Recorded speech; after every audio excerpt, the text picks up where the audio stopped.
Hello, and welcome back to our IELTS Speaking Practice podcast. I'm Jack Turner, and today we're exploring a topic that almost everyone can relate to: learning from mistakes. We'll work through 5 IELTS-style questions across parts 1, 2, and 3, and Emma will give us natural Band 8-9 model answers.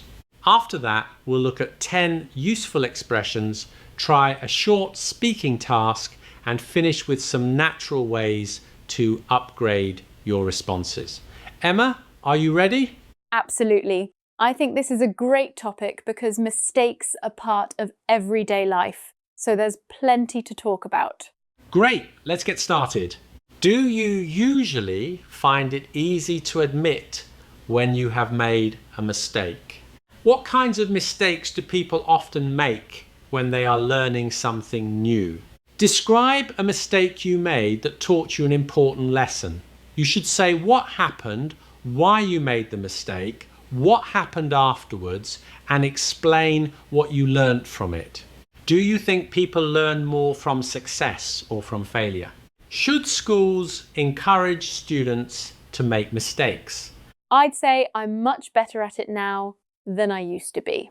When I was younger, I sometimes felt embarrassed about admitting that I'd got something wrong because I thought people might judge me. These days, I try to own up to my mistakes quite quickly. I've realized that pretending nothing happened normally makes the situation worse. Of course, it still depends on the circumstances. If I make a tiny mistake, I can laugh it off. But if it affects someone else, I think it's important to apologize properly and try to put things right. I think beginners often make mistakes because they're trying to do too much too soon. For example, when someone is learning a language, they might focus so heavily on speaking perfectly that they become afraid to say anything at all. In my view, making errors is simply part of the learning curve. People also tend to compare themselves with those who are far more experienced, which can be quite discouraging. I think it's better to experiment, make mistakes, get feedback, and gradually improve rather than expect yourself to get everything right straight away. One mistake that really sticks in my mind happened when I was at university. I had an important group presentation, and I was responsible for putting everyone's slides together before the deadline. I assumed it would be a fairly simple job, so I kept putting it off. Unfortunately, on the night before the presentation, I discovered that the slides were in completely different formats, some information was missing, and one of the files wouldn't open properly. I ended up staying awake until the early hours trying to sort everything out. Thankfully, the presentation went reasonably well in the end, but I felt awful because my poor planning had created unnecessary stress for the whole group. I had definitely underestimated how long the task would take. That experience taught me not to leave important things until the last minute. Since then, I've tried to break large tasks into smaller steps and set myself earlier deadlines. It was a stressful experience, but in hindsight, it was quite valuable because it completely changed the way I organize my work. I think both are valuable, but failure can sometimes be the better teacher. Success shows you that a particular approach works, whereas failure often forces you to examine exactly what went wrong. If everything goes smoothly, there isn't always much reason to reflect on your decisions. On the other hand, when something goes badly, you're more likely to take a step back and reassess the situation. That can help you identify weaknesses and avoid repeating the same mistake. Having said that, failure is only useful if people are willing to learn from it. Someone who constantly blames other people probably won't gain much from the experience. So I'd say setbacks can be extremely valuable, provided that people treat them as an opportunity for growth rather than simply as something negative. Yes, although I'd phrase it slightly differently, schools shouldn't encourage careless behavior, but they should create an environment where students aren't terrified of getting an answer wrong. If students feel that every mistake will be criticized, They may become reluctant to participate or try unfamiliar things. That can actually hold them back. Teachers can help by showing students how to analyze an incorrect answer, work out why it happened, and try again. I also think this approach builds resilience because students learn that making a mistake isn't the end of the world. In adult life, things rarely go perfectly all the time. So knowing how to recover from setbacks is a valuable skill in itself. Ideally, education should teach students not just how to succeed, but also how to bounce back when things don't go according to plan. Own up to something. That's a very natural expression.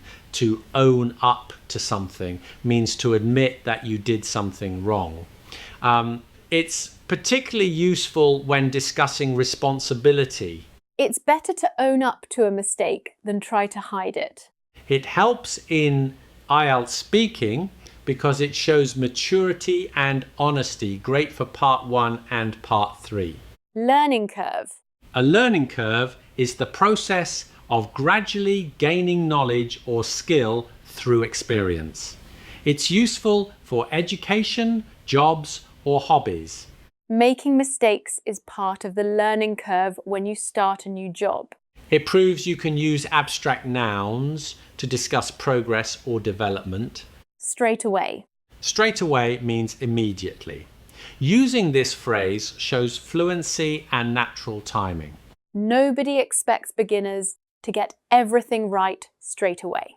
This phrase helps you sound smooth and spontaneous in answers. Stick in your mind. If something sticks in your mind, you remember it because it was important, emotional, or unusual. One experience that really sticks in my mind happened when I was 16. A great phrase for describing memorable events in part 2.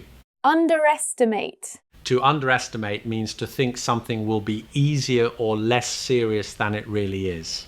I underestimated how difficult the exam would be. A precise verb for discussing mistakes, especially in part 2 or 3.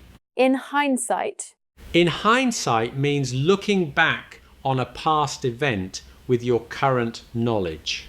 In hindsight, I should have asked for help much earlier. Perfect for reflective answers and showing mature thinking. Take a step back and reassess. To take a step back and reassess means to stop and think again before acting. After the project failed, we had to take a step back and reassess our approach. This shows you can express a process clearly and thoughtfully. Opportunity for growth. An opportunity for growth is a time when you can learn and develop, especially after a setback. Constructive criticism can be an opportunity for growth. It's a sophisticated phrase, great for higher band scores. Hold someone back. To hold someone back means to prevent progress or development. A lack of confidence can hold people back in their careers. It's an idiomatic phrasal verb, useful in advanced answers. Bounce back. To bounce back means to recover after a problem or failure. Successful people usually learn how to bounce back from setbacks. Great for discussing resilience in part 3 or personal stories in part 2. Try paraphrasing this sentence without changing its meaning. Making mistakes can help people become better at something. For example, you could say, learning through trial and error can help people improve their skills over time. Now, try creating your own version. You might use expressions such as learning curve, opportunity for growth, or gain experience. Talk for about 30-45 seconds. Is there a mistake you would never make again? Why? Try to explain what happened, what you learned, and how your behavior changed afterwards. Now, try a more analytical question. Why are some people afraid of making mistakes in front of others? Aim to give at least 2 reasons and support one of them with an example. Let's finish by taking one useful idea from today's episode. Admitting that you made a mistake. Emma, how could you express that in different ways? I messed up, so I just admitted it and tried to fix things. Very natural for conversational English. Messed up is informal, so it works well when describing personal experiences. I accepted responsibility for the mistake and took steps to correct it. That version is more formal and precise. It could work especially well in a part 3 answer about professional responsibility. I knew I had made a mistake, so I said sorry and fixed it. Simple language can still score well when it is clear, accurate, and fluent. I decided to own up to it rather than sweep it under the carpet. Nice. Sweep something under the carpet means to hide or ignore a problem instead of dealing with it. It's a useful idiom, but as always, one natural idiom is better than forcing several into the same answer. Once I realised I'd made an error, I felt the best approach was to own up to it, take responsibility, and work out how to put things right. In hindsight, the experience was actually quite valuable because it taught me to deal with problems rather than avoid them. That's a strong Band 9 style response because it develops the idea naturally, uses precise vocabulary, and includes reflection rather than simply adding complicated words. And that brings us to the end of today's practice on learning from mistakes. Remember, for IELTS speaking, you don't need a perfect life story or a perfect answer. What matters is expressing your ideas clearly, developing them naturally, and showing a flexible range of English. And appropriately enough for today's topic, don't worry if you make mistakes while practicing. Use them to improve. Exactly. Thanks for joining us and happy practicing.